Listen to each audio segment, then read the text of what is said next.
ఏపీకి కేంద్రం good news చెప్పింది. 2534 కోట్లతో అమరావతిలో కేంద్రం నిర్మాణాలు చేపట్టనుంది.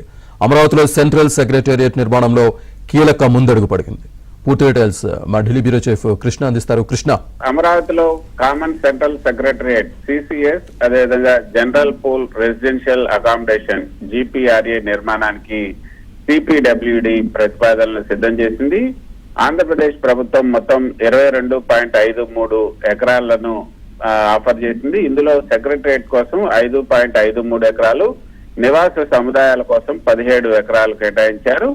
ఈ ప్రాజెక్టుల కోసం మొత్తం 2533.99 కోట్లు ఖర్చు చేయనున్నారు. ఇందులో సెంట్రల్ సెక్రటరియట్ కోసం 1299.08 కోట్లు, నివాసాల కోసం 1234.91 కోట్లు ఖర్చు చేయబోతున్నారు.